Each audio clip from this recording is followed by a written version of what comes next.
What up, YouTube? It's Two Fat Guys Pull Us, and before we get to our video, we wanted to let you know about our milestone giveaway for 1,000 subscribers. We are giving away an Amazing Spider-Man issue number 4. This is the first appearance of Silk, the original Sin tie-in. I'm sure everybody is familiar with this book. This is a CBCS 9.8. Oh, yeah. Yeah, so... Big boy. This book is much hotter than it was when we first bought it for the show. Yep, that's true. You insist on still giving it away, and I'm very happy to do it. You can tell that he is not. But anyway, we are giving this away when we hit 1,000 subscribers. Kick-ass, key issue, first appearance of Silk, is someone's going to win this book. So go ahead, hit that subscribe button, and let's get to the video, shall we? All right, Nate, I've got a earth-shattering question.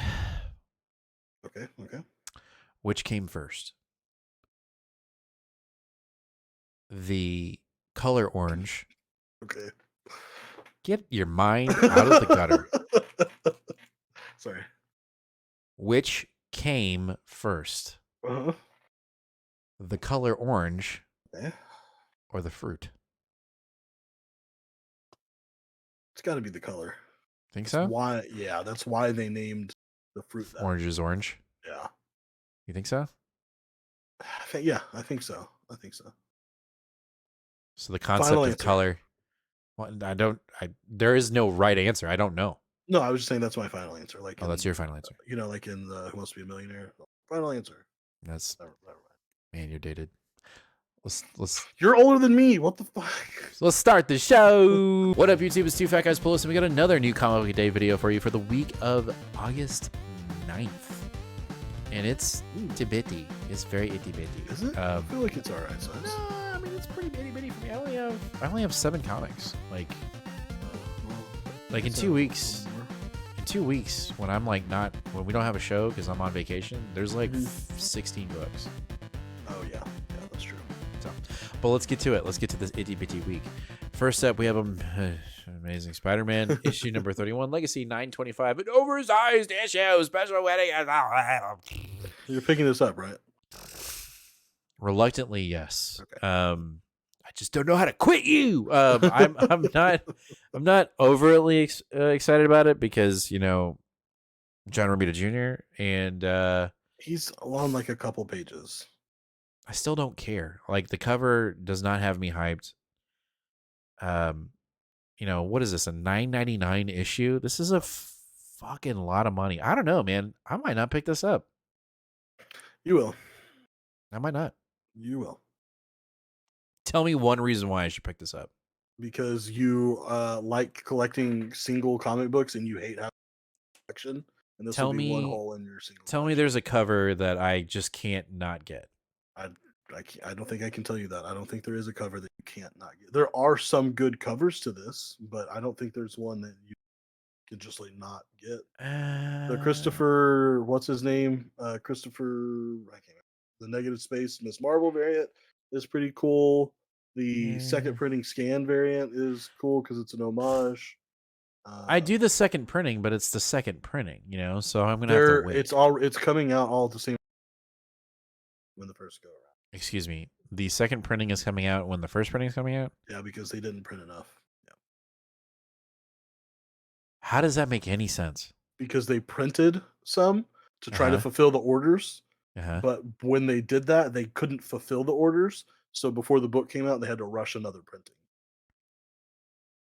So it was the second one they did. This is stupid. We're moving on. I'm stumped.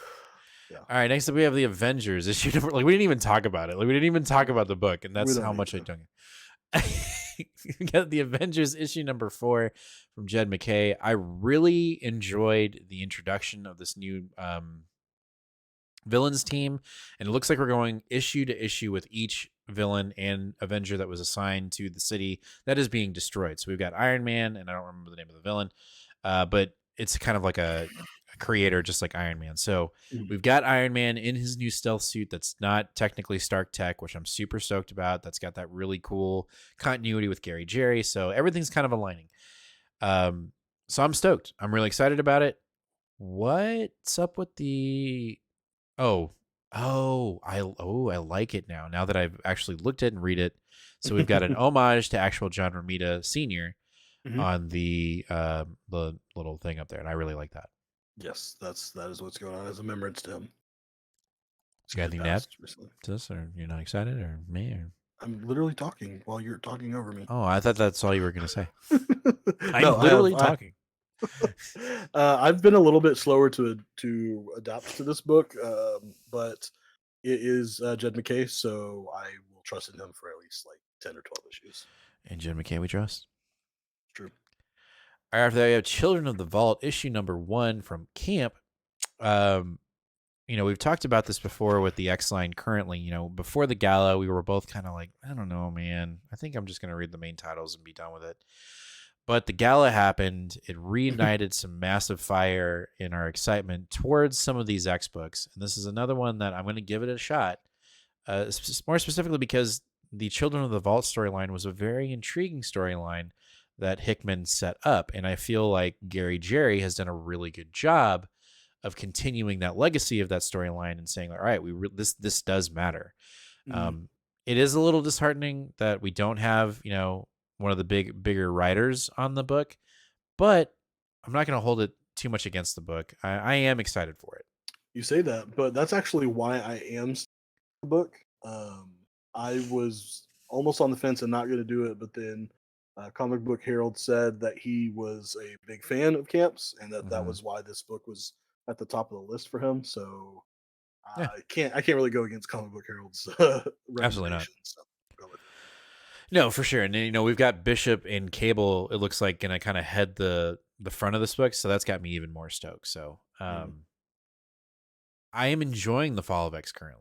X-Men last week was my pick of the week. The Gala was my pick of the week. So high hopes. High hopes. That might be a good or a bad thing. We'll see. Yep. After that, we have Guardians of the Galaxy, issue number 5. This run has mainly had its downs. Issue 4 was a big up because it was Rocket centric. Hmm. And now he's kind of getting back with the team. And it looks like we're going to really get into what the hell is going on with Groot. So I guess for me, I'm a little excited for it. But I am hesitant because I have not been the biggest champion for this current Guardians run.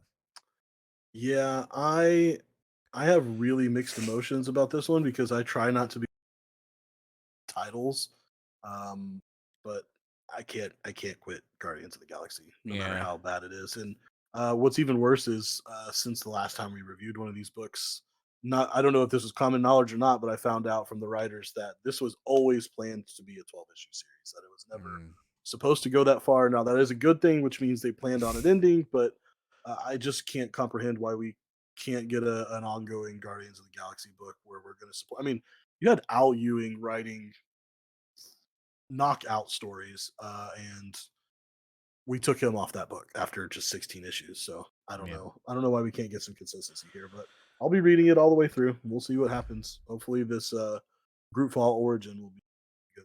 Cover's fire, though. I really like the cover. Yeah, cover art and cover art's been really great. Interiors have been a little hit or miss, but Hit or miss. Mainly miss.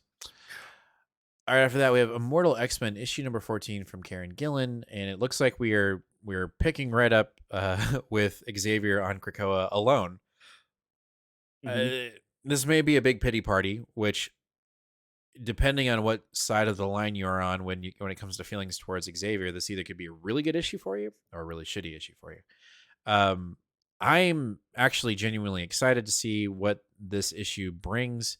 My only concern and hesitancy is that it does some undoing prematurely as to what happened at the gala. The only reason why I say that is because of what we've had in some of our other books, where the consistency and the weight of certain things happening in them are solved so quickly that we haven't really had time to really grasp the consequences of what's happened, and with the X-Men, shit has gone down. And so far, we're only 2 weeks removed from it. We haven't really undone anything that the Gallus was set out to accomplish, which I like because there needs to be a sense of desperation. And this cover screams desperation. So hopefully the cover is a good indicator of to what we are going to be getting in this issue from Karen Gillan. Yeah, I have a good feeling that this issue is going to be just Xavier and Krakoa as the two main characters. Kind of like that. Of course, one of the hints that we get is from Noto. Phil Noto's been doing the character variants where he kind of like shines a light on who the main focus is for that issue, and Hmm. it's Krakoa this week. So it looks like this could really be a solo issue between the two of them, which I'm very intrigued by. Yeah, for sure. And to see if maybe Xavier is going to try to coax Krakoa into letting Doug out, which I doubt Krakoa will do. So Yeah, because he's trying to protect him at all costs. excited. Yo, I'm interrupting the video. I got to talk about our 950 subscriber goal giveaway. We are so close to hitting 950 subscribers, and when we do, we're giving away something really kick-ass. When we hit 950 subscribers, we're giving away this CBCS graded 9.8 King in Black number 5 Ryan's segment spoiler variant. So when we hit 950 subscribers, we're giving this bad boy away. So if you're not already subscribed, make sure to hit that subscribe button, ring that bell, and give us a like. Let's get back to the video. All right, we're jumping over to DC with our annual of Superman from Williamson. I am excited for it because the Superman run has been super fun. And I'm just ready for it to continue to move the plot lines that we have been reading about. And it kind of, I mean, the appearance of it right off the bat kind of looks like we're doing that. I have nothing shitty to say about this current Superman run. I think the only thing that I would say is that we're not getting a consistent artist, right? Like we're losing our main artist on the book after this annual, right? Yeah, yeah, we are, which Ugh. is quite frustrating. However, I am glad that we have Williamson doing the annual of his own book. You know, a lot of times that both in DC and Marvel, we use the annual to kind of do a side story and give smaller creators an opportunity, but it seems like they're going the other route, which is to keep the writer and use it as a jumping block for something bigger. And of course, the solicitation here says this is going to be the next big puzzle piece for a huge Superman crossover in 2024. That just seems inevitable when you have three on with three, Yeah. minis going around it. You're going to obviously have some crossover. So Yeah. No. I'm okay with that. I'm looking forward to it. I think this era of Superman has been fantastic. So Crossover is great. Events, not so much when it comes to not so DC. much. Yeah. All right, our last DC book of the night is World's Finest Teen Titans issue number 2. Issue number 1 was my pick of the week when it came out, and so I'm looking forward to the book, but I got to preface it. Hopefully, it doesn't have an issue 2 slump, which a lot of books do. But I don't know, man. Wade has been doing a great job with these World Finest storylines, so I can't really. I don't know. I'm sure I won't be disappointed, and I'll say maybe potential pick of the week. We'll see. Yeah, I'm a little bit leery on this one, even though the better than I expected, but I don't know. I don't know if there's enough substance for my personal interest in a young Redux Teen Titans. I think Yeah. I'm at the point where I'm more interested in these characters growing, not rehashing when they were kids Yeah. yet again. That's fair. It's totally fair. All right, let's jump over to Independence with Boom Studios' House of Slaughter, issue number 16. Yeah, it's been a while since we've had an issue of the usual break. We are now moving on to our third creative team. So last time we had Hey, what? I said, oi, like that's, Oh, wow. yeah. So we had last time we had Tate Bromball back. He's the one that did the first and the third. This is a new set. We've got an all-female creative team, which I'm super looking forward to. And this is going to be more of a glimpse into White Masks. Looks like a previously mentioned. I actually don't remember this. This lists a fan favorite White Mask Bates, the young boy with amputated arms. I don't remember him. Could be my mind just slipping, but he's going to be our focus while we focus more on some of the children actually inside the House of Slaughter versus the children that are experiencing the slaughter. So this series has been a really good second hand to Something's Killing the Children, really building the mythos and giving us extra content while also highlighting some smaller creators in a big way. Nice. Yeah. Looking forward to it. All right, our last book of the night, Swan Song, issue number 2. This is, your recommendation if you're missing the prevalent series. Remind me. Silver Coin. Silver Coin. For some reason, I want to say it's like Ring something. Like Silver Coin. Yeah, so this is a new horror-esque um, book that we're getting, anthology book. W. Maxwell Prince is doing the writing and then having an artist on every time. If you're familiar with any of his work that he's been doing, Ice Cream Man, Haha, Kings of Nowhere, it's very